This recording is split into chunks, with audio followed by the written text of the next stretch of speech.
We actually met indirectly on Facebook. I know, right? Facebook, of all places. I heard about Mo through my friend.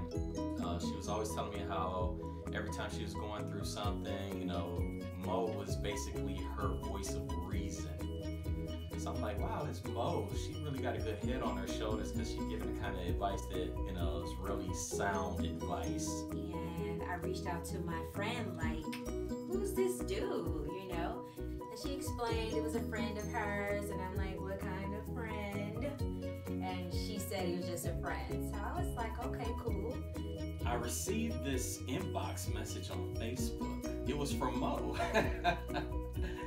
It was very surface conversation, you know, nice to meet you type of thing.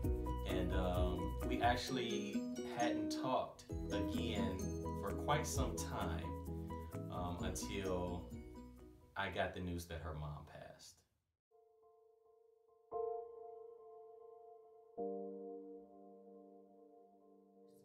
And after the service, my girlfriend and this guy comes up, and I'm looking at this face. She said his name, but I was still trying to think, like, I've seen this face before. I was, you know, naturally in a fog anyway, and then it clicked. That's the guy from Facebook. I just walked up to her. I introduced myself just, you know, to put a, you know, real face with the name. You know, she was shocked. She was shocked. She was surprised that, you know, I came to see her, and you could still tell she was in a zone though, you know, and rightfully so. That was really sweet of him to come and be supportive like that.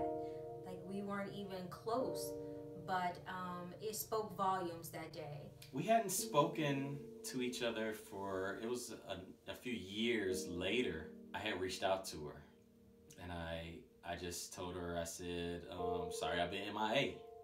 And the reason I had said that was because, you know, I hadn't checked up on her about her mom or anything like that.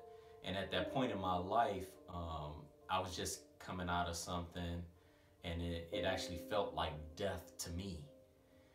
You know, I reached out to her, and, you know, she responded, and she was totally shocked. She asked me, how's my wife and kids? And he indicated that that wasn't his case any longer. Like, I was really, really shocked, because that was the last kind of update I had heard about him.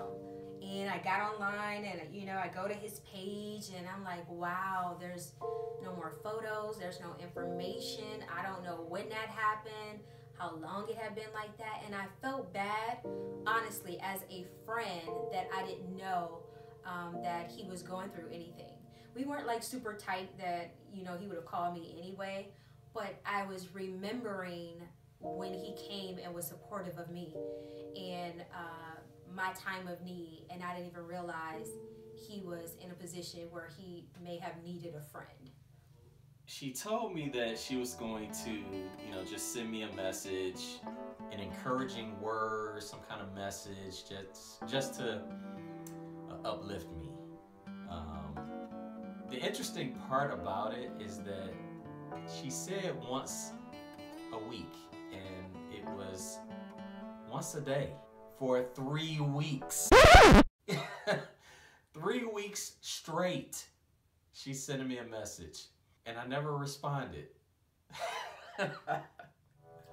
He never responded. Like, he never responded. I didn't think it was stalkerish or nothing. I mean, I was just, whenever I had a good moment, I put it in a voice text and I sent it to him to let him know this day will come for you. With no expectations of a return phone call, no hidden agenda. It's just, I felt that. I knew where he was, and I just wanted to let him know there is light at the end of the tunnel, you know? I got a message from our mutual friend, and she was like, guess who's in town? I'm like, who? She said, Mo is here, Mo's in town. I was like, wow. Okay, like, how is this gonna work? I haven't responded to this woman in 3 weeks. And we went out to eat and we had a great time. I didn't bring up anything about the messages because I didn't want it to seem weird or awkward. Like, dude, I've been calling you, leaving you messages for weeks. I mean, did you get it? Did you not get it? You think I'm crazy? Is it helping? A few days had passed and I just decided to reach out. You know, just to reach out, make sure she made it home safe, you know, because she was traveling from Atlanta. So I called her, you know. All of our conversation was typically via either Facebook inbox or text, but I decided to actually call her. A year later, he proposed. I mean, like, on one knee, but catch this, with a strawberry ring pop. I was watching this movie, Deadpool, and there's a scene in the movie where the guy, he proposes. Wait. There's something I've been meaning to ask you. Only because you haven't gotten around to asking me. Will you, stick it Marry in me? Jinx? If she'll say yes to a ring pop, then she the one. It wasn't about the jewelry. It wasn't about where he proposed. It was just showing me the core of him. That if we didn't have all the other glitz and glamour, would you walk this journey with me with a ring pop? And I said yes. And we got married.